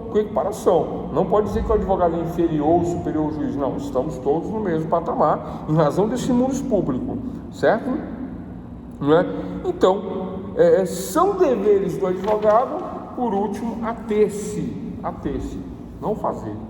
Né? Quando no exercício da função de defensor público, né? Quando no exercício da função de defensor, eu sou defensor público, se eu sou defensor público, eu passo a não ser advogado. Defensor público é advogado, pessoal? Para fechar a aula, defensor público é advogado? Sim ou não? O pessoal que está atento aí no chat aí. Defensor público é advogado? Sim ou não? Defensor público é advogado? Vou mudar a pergunta. O advogado, ele tem um nome, não é o munus público. O munus público é a função pública, né? Defensor público e advogado tem munus público, função pública, né? Defensor público e advogado tem função pública, a mesma função pública. O defensor público, ele existe por um artigo constitucional para suprir a necessidade da sociedade de ter o quê? De ter acesso à justiça. O defensor público é para dar acesso à justiça para os pobres e necessitados. O advogado, ele é constituído, ele é pago, ele é remunerado, né? Então não é para os pobres e necessitados, embora existam pessoas pobres e necessitadas que contratem um advogado, né? Cota litis. O que é cota litis? Do que ganhar, paga-se um percentual chamado cota litis. Tranquilo, também, beleza. Mas aqui nesse caso, olha só, o defensor público, ele existe dessa forma constitucional, mas a carteira dele, por conta lá do que nós fomos na aula passada, do regulamento, da ética e da incompatibilidade incompatibilidade, artigo 8º, não me lembro o inciso agora, mas acho que é o 4º do regulamento, né, que diz que há uma incompatibilidade entre defensoria e advocacia. Aí o defensor ele fica com a carteira cancelada e ele só é defensor, ele não é considerado advogado. Ele é defensor, mas ele não é advogado. E ele, inclusive, é defensor com restrições. Ele só defende aqueles para os quais o Estado os paga, que são aqueles que estão em condições de necessidade, né? Então, o defensor serve só para essas causas dos necessitados. Se o defensor precisar advogar, ele não tem agora que eu lembrei, o ius postulandi, ele não tem o ius postulandi, direito de postulação do advogado inscrito na OAB, porque ele não pode ser inscrito por conta da incompatibilidade da defensoria com a OAB. Onde é que diz a incompatibilidade? Diz que o defensor, estando como defensor, aí ele pega o caso e fala assim, você não pode passar aqui na defensoria, mas vai lá no meu escritório que eu te atendo mediante a remuneração. Aqui não, mas lá sim. Porque aqui você não pode, porque aqui eu estou vendo que você tem condições de pagar um advogado. Estou vendo que você é empresário, ganha uns 20 mil reais por mês, você é funcionário público, ganha 12 mil por mês, então você não pode ser atendido pela defensoria, mas vai lá no meu escritório. Então, por causa dessa captação indevida de clientela, por causa dessa incompatibilidade, nesse sentido, que pode gerar isso, gera isso, não estou falando mal da defensoria, estou falando que o ser humano é assim. Vocês entendem essa questão? Os costumes, moral, ética, e aí do ponto de vista ético, isso pode acontecer, e acontecendo, gera esse problema. Tranquilo, pessoal? Então, ater-se, quando no exercício da função defensor público, a defesa dos necessitados. Então, na defesa dos necessitados, eu tenho que me ater e tenho que fazer a defesa, ok, como defensor público. Agora a pergunta é, defensor público é advogado? Não é? Esse caso aqui é para o dativo. Antigamente existia o dativo, ainda existe, né? Algumas comarcas existem. O dativo é justamente isso que eu acabei de falar, né? Da solução. O processo não tem advogado, não tem defensor. O juiz fala assim, vem cá, você quer atuar aqui?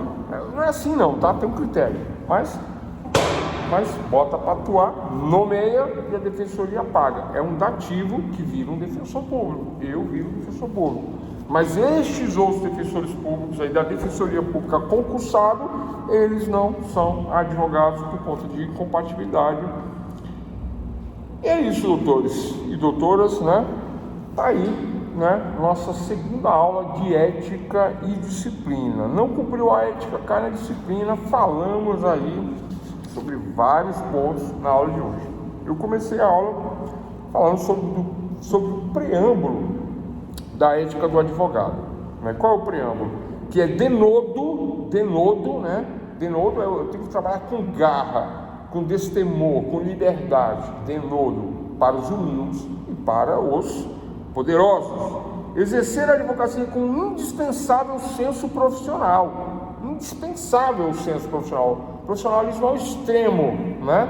Não posso ser o advogado de sinopse e nem a doutora Deolane, né? Não posso ter Facebook e ficar postando foto de biquíni, com a bunda para cima, com a cachaça, o que mais? Com a lata de cerveja, não é o advogado. Não pode, pessoal, não pode. Óculos, como é que é o nome? Óculos. Esqueci, cara, não tem um nome. Eu boto o tchu-an-tchu, não sei o que lá, esqueci o nome do homem. Não pode, não. Se você quer esta outra profissão, vai fazer teatro, né? Vai fazer belas artes. Eu falei aqui, né, uma vez que eu fiz belas artes, né? Fiz belas artes, não. Fui para a escola de belas artes, né, na Universidade Federal da Bahia. Não gostei, achei o pessoal muito avançado lá, né? Muito avançado. Não vou contar o que eu vi, não. Eu ouvi coisas que, né? Eu falei, não, pra mim não dá, não. Aí eu fui na Católica, que eu achei mais bonitinho, mais tradicional, né? Um órgão gigante, aquelas coisas, muito, tudo amadeirado, professora de canto maravilhosa, professor de violão clássico, de piano. Aí fiquei 6 meses lá fazendo clássico lá, mas mesmo assim, não é para mim não, mas eu gostei, né? Aprendi pauta, aprendi muitas coisas bacanas lá, né? Escalas musicais, aprendi tanta coisa legal lá, né? Gostei, mas não é para mim não. Se você quer a profissão tradicional, né? Enfrentar os nobres, os reis, a corte, né? Eu falei que ia falar do STF, né? Pessoal, o advogado tem que agir com destemor, com liberdade, sem se rebaixar, sem se aviltar, sem se humilhar. Mas é óbvio que tem que respeitar também a corte, né? Aqueles que também vieram da faculdade de Direito, que estão lá, mas também vieram da faculdade de Direito, né? Eles acham que eles são os melhores, mas eles não são os melhores, porque eles são iguais, também não são piores, são iguais. Todos nós, né, que viemos da mesma origem. Qual a origem? A faculdade de Direito. Tem que sempre pensar nisso, né? Quando você olha o delegado e o juiz e o promotor, você tem que pensar que ele fez a mesma faculdade que você. Por isso que eu mostrei a carteira e falei: onde é que está escrito o nome da faculdade aqui? Não está escrito o nome da faculdade aqui. Não está, porque você nunca vai ver isso. E todos viemos da mesma origem. Aí você chega no STF lá, ou no STJ, ou em qualquer lugar, e o juiz não quer te ouvir, lembra ele que ele veio da mesma faculdade. Faz a oração dos moços de Rui Barbosa, faz a oração, lê a oração dos moços de Rui Barbosa, né? Mostra que os humildes, né, devem ter, né, uma defesa com o mesmo denodo dos abastados, dos ricos e dos poderosos. Está aqui no preâmbulo do Código de Ética, né? E que essa moral individual, social, profissional, né, do advogado, né, ela deve reverberar no plenário do STJ, do STF, em defesa do constituído. E nós, técnicos, né, técnicos no direito, devemos deixar, né, as nossas questões pessoais de lado para irmos em busca dos interesses do constituído, do protegido. Né? Nós, causídicos, angariadores de causas, devemos, né, termos, de acordo com o artigo 1º do Código de Ética, essa questão da moral individual, moral social e moral profissional em primeiro lugar, são os princípios, né? E lutar com destemor, independência, honestidade, decoro, veracidade, lealdade, dignidade e boa fé. Mas essa questão do decoro, né, chegar atacando os ministros não pode. Eu estou no campo de guerra, eu ataco meu adversário com palavras, antes de terminar as palavras ele joga uma mina e me mata. É assim que funciona. Então, quando eu vou fazer um júri popular, né, a primeira coisa, de pé, né, eu e a minha equipe, que nós fazemos é uma homenagem à juíza, uma homenagem ao promotor de justiça, à acusação, uma homenagem aos jurados, os 7 jurados escolhidos, uma homenagem a todo o público presente, uma homenagem à escolta presente, os policiais, uma homenagem a cada funcionário do fórum que nós reconhecermos na hora, nós fazemos essa homenagem. E depois de homenagearmos a todos os presentes, do faxineiro, o porteiro, todos que estão presentes, procuramos olhar para cada um e fazer esta homenagem em razão desse princípio do decoro, né?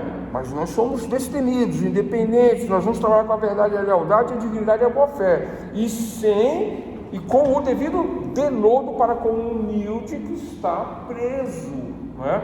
Aí o réu, da nossa boca não sai essa palavra réu, da nossa boca nós falamos o fulano de tal, porque ele tem nome, ele é uma pessoa. Fulano de tal, nome tal, da família tal, que vem de tal. Observem o jeito, observem a tonalidade da pele, porque hoje em dia as pessoas falam muito disso, né? Fala que fulano de tal é condenado por isso, porque se fosse assim não era condenado. Então nós usamos dessas características, da origem da pessoa, contamos a história de vida e começamos a trabalhar essas questões, né? E aquela outra questão, né? De que o Ser Supremo, né? Deus, né? Ele poderia ter condenado Caim pela morte de Abel, não poderia. Ele não é onipotente, onipresente e onisciente, mas diz que o primeiro homicídio, né, da humanidade, que estaria na Bíblia, em Gênesis, né, conta essa história, né? Se Deus é onipotente, onipresente e onisciente, por que Deus chama Caim e fala: por que você matou o seu irmão? E aí começa o júri. Por Porque Deus mesmo, onipotente, onipresente, onisciente, Ele oportunizou a defesa para aquele que Ele já sabia que era culpado, mas Ele oportunizou. Eu quero ouvir de você os seus motivos, e aí começa a defesa. Mas sempre com o decoro aos ministros do STF, do STJ, do TJ, o juiz comum, daquela comarquinha lá no fim do mundo, ele tem que ser respeitado pelo advogado. Por mais imponente que seja a defesa em qualquer aspecto, porque existem defesas muito fortes, né? Existem advogados muito abastados, fortes, um cara que não vive da advocacia, ele gosta do direito, ele monta, né, a sua equipe e faz as defesas do jeito que ele acha que ele deve fazer, mas tem que ser ético. E dentro dos princípios fundamentais da ética, o artigo 1º resume 3: moral individual, moral na sociedade e moral na profissão. Tem que ter moral na profissão. Tem que ter moral na profissão. Coleguinha que xinga um coleguinha não tem moral na profissão. Coleguinha que xinga o juiz, piorou. Se xingar o juiz do STF, pode ir até preso, né? E dá toda essa treta que vocês estão vendo aí, né? Aí o juiz agora quer fazer plenário virtual e a OAB está contra, muita gente está contra. Só que assim, pessoal, está contra porque quer ir lá afrontar o juiz, né? Por isso que está contra. Porque quando é para ficar em casa, né, de camisa, gravata, terno, de cueca, na frente do computador, aí prefere, né? Eu mesmo prefiro, não faço isso, mas eu prefiro. Eu não faço isso porque eu acho desrespeito, mas eu prefiro ficar em casa e fazer audiência virtual dentro da minha casa. Não tiro o meu carro da garagem, não tenho dor de cabeça, não pego o trânsito, estacionamento do fórum, não tem desgaste, não tem espera. Eu faço isso dentro da minha casa, com maior conforto, com o meu cafezinho, que é melhor do que o fórum, né? Com a minha água, com o meu escritório, que é muito melhor do que a sala do fórum. Eu prefiro. Mas aí na hora de ir no STF, porque é transmitido em rede nacional e porque dá uma repercussão pública para quem vai lá e para quem está lá, aí todo mundo quer ir lá. Aí eu quero ser advogado, porque eu vou aparecer lá no STF. É só esse o motivo, pessoal. Mas não se engane, não tem outro motivo. Às vezes aquelas pessoas que estão lá não estão nem ganhando, né? Eu sei que não, vou fazer a defesa no STF, é uma grana. Não, não está nem ganhando, está lá pelo status. Então o decoro. Professor, você está defendendo o STF. Dessa vez eu tenho que defender, né, pessoal? Porque atuar com destemor, independência, honestidade e decoro é fundamental para a nossa profissão. Fundamental, né? Veracidade, verdade, lealdade, dignidade e boa-fé, né?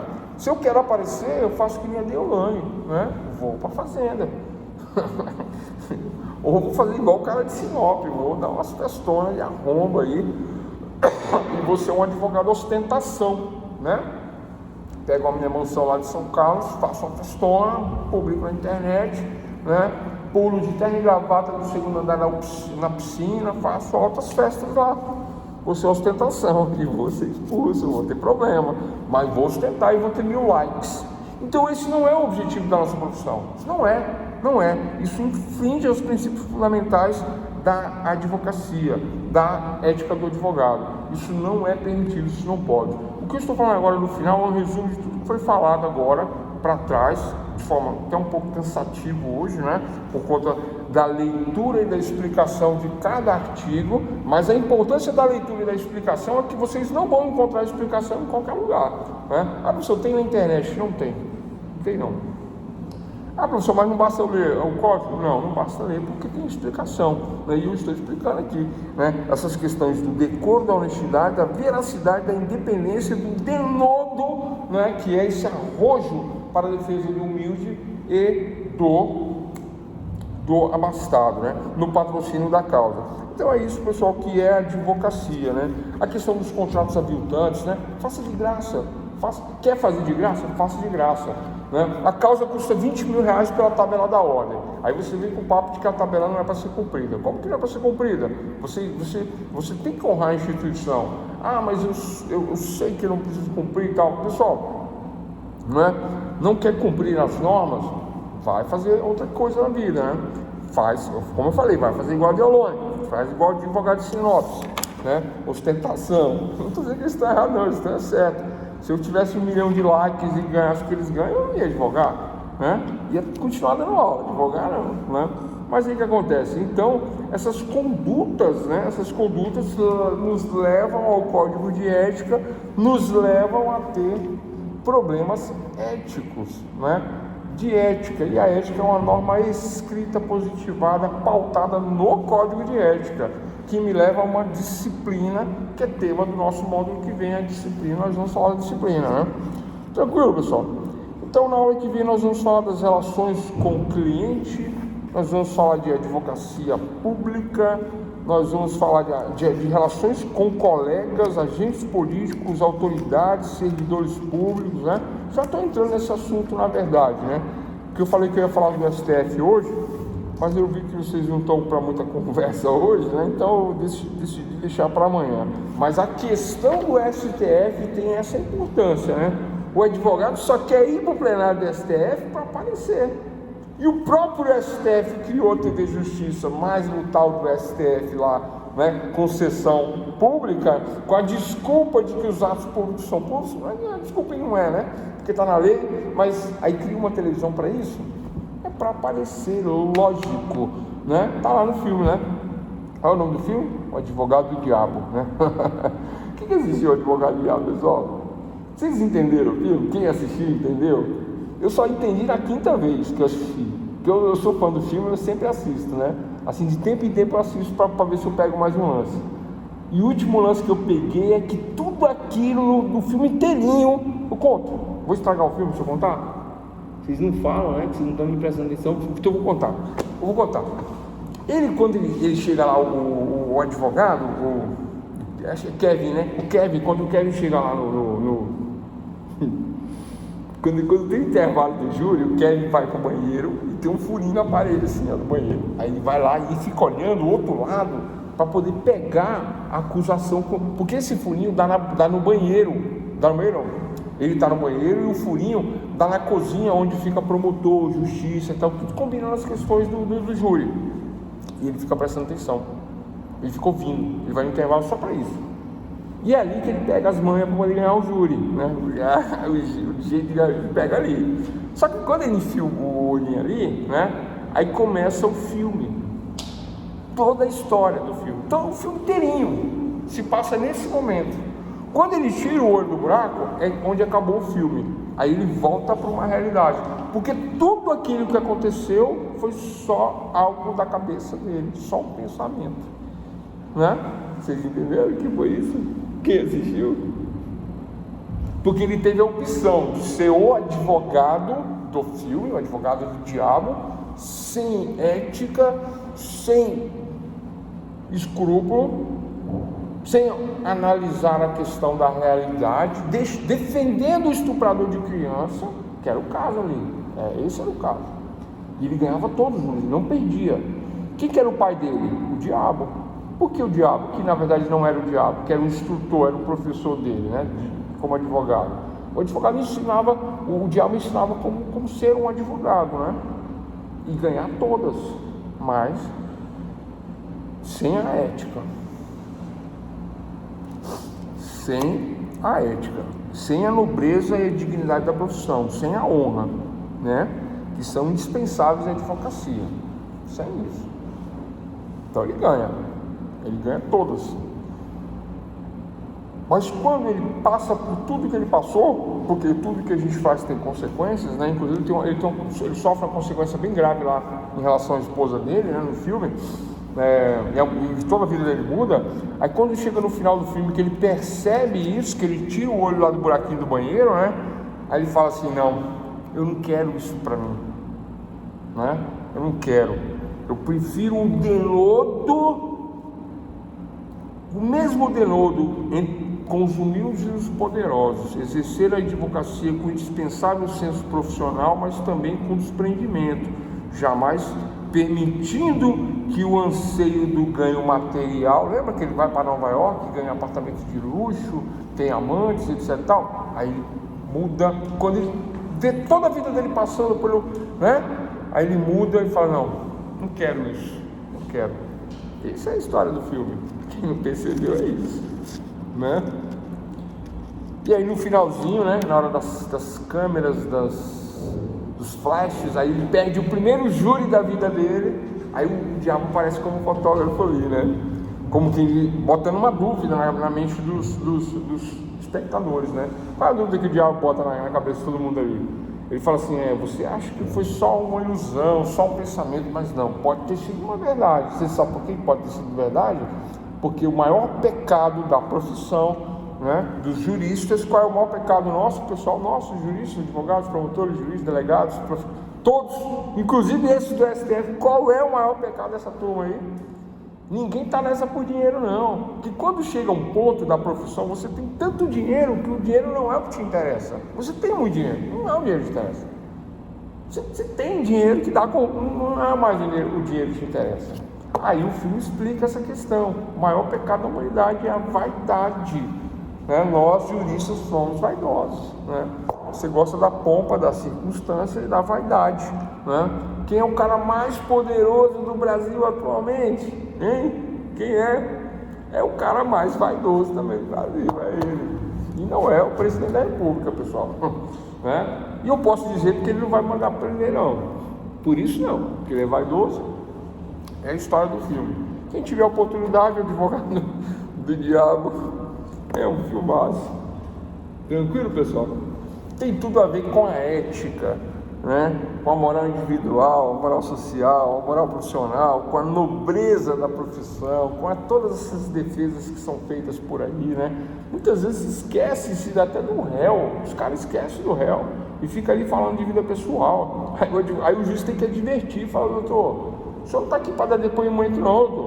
O senhor não está aqui para falar da sua vida não, o senhor está aqui para fazer a defesa do réu. Eu já vi isso várias vezes. Eu já vi isso, eu não faço isso, porque eu tenho vergonha de ficar fazendo isso, né? Eu gosto de fazer isso em sala de aula aqui, né? Porque aqui a gente pode falar, né? Porque aqui é diferente a situação. É óbvio que também não deixamos de ter essa questão, né, da vaidade, né, nos meios acadêmicos, óbvio, né? Óbvio, eu me lembro 10 anos atrás, quando me chamaram para dar aula a primeira vez, né? E aí eu era um advogado do interior que fazia júris, muitos júris, eu era muito novo, fazia muitos júris, né? E o pessoal ficava admirado com a quantidade de júris que eu fazia e a quantidade de questões que eu tinha e que eu pegava na cidade, no interior. Aí o dono da faculdade me chamou para dar aula por esse motivo, falou, não, eu admiro o seu trabalho, vem trabalhar comigo. E eu fui trabalhar com ele. Eu não estava acostumado a ser o professor, né? E eu passei a ser o professor e aquilo me envaideceu. Eu achei muito bonito aquela situação, muito bacana, mas eu não mudei, apesar de tudo, porque eu sentia a necessidade dos alunos de ter um contato mais próximo com a realidade. Eu comecei a adaptar as minhas aulas a uma realidade, contando casos da vida cotidiana, né, dentro do programa de aula da faculdade. Isso agradou muitos alunos na época e até hoje eu mantenho esse estilo, né, trazendo exemplos do dia a dia, trazendo casos do cotidiano. O pessoal gosta muito, acha muito bacana, né? Até mesmo quando a gente faz uma analogia a um filme, algo nesse sentido aí, isso também impacta de forma positiva, né? É óbvio, pessoal, que tem dias que você está cansado, tem dias que você não teve um dia muito assim dos melhores, não está muito afim de conversa, né? Aí tem dia que você não quer falar de empenhar-se permanentemente no aperfeiçoamento pessoal da profissão, do inciso 4º do artigo 2º do Código de Ética. O que é isso? Estudar constantemente, ter um conhecimento jurídico para poder pegar uma causa e trabalhar na causa. Você não está afim de eu falar desse papo naquele dia, mas isso é importante para o seu dia a dia, para o seu futuro, talvez, né? Eu vejo também alunos que falam assim, professor, eu faço direito, mas eu já tenho uma certa idade, eu já tenho uma profissão, inclusive, já sou até bem remunerado, mas eu quero fazer direito porque eu acho que eu vou ficar melhor na minha profissão, porque eu vou ter uma profissão, eu vou ter um diploma de bacharel em ciências jurídicas. Já ouvi isso, né? Tipo assim, eu não vou usar para nada, já ouvi isso também, né? Estou fazendo direito, mas não vou usar para nada. Vocês sabiam que normalmente esses são os melhores alunos do curso? Esses que são desprendidos do curso, falam assim, não vou usar para nada. Eles estudam mais, Não sei porquê. Fala que não serve para nada, mas estuda mais. Parece que gosta mais da matéria, parece que vai melhor nas notas. Tem esse desprendimento e vai melhor na matéria. Eu já vi isso de vários alunos que me falaram isso em particular. Aí você vê o aluno é bom na matéria, estuda, gosta da aula. Você pergunta na prova, ele sabe os exemplos, ele presta atenção. E ele fala que não vai fazer nada com o direito. Quando me formar, não quero saber. Aí o aluno se forma, porque eu tenho 10 anos de docência, né? Dando aula em faculdade. Eu já vi alunos passar em concurso para juiz. Não vou comentar porque dá para comentar, né? Mas já vi, né? Mas já vi essas coisas. Então, pessoal, tem essas questões, né? O aluno, não, porque eu não quero, porque eu não gosto e tal, né? Mas eu tenho alunos que são advogados, juízes, promotores, etc e tal, e a gente conversa, se encontra, liga, né? E o pessoal fala, pô, valeu aquela dica, valeu aquela questão lá, eu não queria nada, no final eu gostei, né? Achei bacana, né? Lembro das aulas tais, da dica tal. E dando aula de ética, pessoal, né? Vendo essas questões da ética, da aplicação da ética, né? Eu me lembro das questões de moral, de dogmas, de religião, né? Me lembro dessas questões. Falei até no ritual de passagem aqui, né? Falei de um ritual aqui que torna a pessoa comum um advogado, um estagiário. Falei do aniversário, né? Então é isso. No final, a advocacia, por mais que você não queira utilizar o seu curso para nada, você fala assim, não, eu vou me formar, mas eu não sei nem se eu vou exercer. Tem gente que fala assim, mas ao final você muda totalmente você passa a ser outra pessoa. Todos que se formam em direito, todos, sem exceção, que se formam em direito, mesmo que não tenham uma carteira de advogado ou que não exerçam a profissão, todos mudam a mentalidade, passam a enxergar o mundo de uma outra forma, totalmente diferente, porque o direito abre as mentes, em primeiro lugar, transforma as pessoas, em segundo lugar, mas também ao mesmo tempo com o primeiro lugar. E por último, né, com essa mudança de pessoa, de comportamento, de visão, né, naturalmente, se você quiser, abre portas também. Um leque de opção de oportunidades de trabalho que você não pode imaginar a quantidade de empregos que existem dentro da profissão, né? Professor, mas mesmo não sendo advogado, juiz, promotor, tem diversas outras possibilidades, que o direito é a base, né? A base. Eu tenho uns amigos aí, amigas e tal, do curso técnico de enfermagem. Aí estavam me pedindo dicas, né? Eu falei, dica de quê, né? De que eu posso ajudar? Porque tem a lei 8.212, salvo engano, 12? Esqueci a lei agora. Mas é que a lei que regula aí o funcionalismo público. Eles veem no curso deles. Pediram para mim fazer um cursinho, jogar na internet aí para eles estudarem. Estou estudando essa lei, vou estudar, vou jogar lá, vou disponibilizar no YouTube para quem vai fazer concurso público, né? De graça, né? Vou fazer isso de graça aí para o pessoal aí ter uma visão aí da norma. Pessoal, 8 horas e 20 minutos, eu tenho conteúdo até para as 22 horas, né? Mas realmente, né? Vocês não estão nem comentando aí, né? Tá? Aí amanhã eu vou mudar o foco aqui para dar uma variada na situação, né? Amanhã a gente vai entrar aí com novidades, tá? Na nossa terceira aula do segundo módulo de Ética e Direito. Aí nós vamos encerrar por aqui. Forte abraço a todos. O Advogado do Diabo é um filme muito bom para quem quiser assistir e ter essa sacada aí da vaidade, que impera no mundo jurídico, entre juízes, promotores, delegados, advogados. Por isso que são as tretas, são as brigas. O advogado vai lá querendo ser respeitado, aí bate de frente com o delegado, que é uma autoridade, que quer ser respeitado. Aí eles brigam. Na polícia, advogado no meio da rua, briga. Polícia. Por que o juiz e os advogados brigam menos? Porque o advogado se acha, ele sabe que ele é de mundos públicos, e o juiz se acha uma autoridade. Se acha não é, né? É uma autoridade. Mas todo mundo lá sabe que existe um respeito. Aí o juiz fala assim, eu vou brigar para quê? Eu sou o juiz. Aí o advogado fala assim, não, mas eu vou brigar. porque ele não sabe o lugar dele, eu vou botar ele no lugar dele. Mas aí o juiz ouve mais, fala menos, né? Mas na hora da caneta, quem fala por último sou eu. Aí a sentença, vocês entendem isso? Então é isso, pessoal. Uma boa noite a todos, né? E amanhã às 19h30, no mesmo horário aqui, vamos dar sequência à questão da ética e direito. Vamos abordar questões diferentes amanhã. Tranquilo, pessoal? Forte abraço a todos e até a próxima.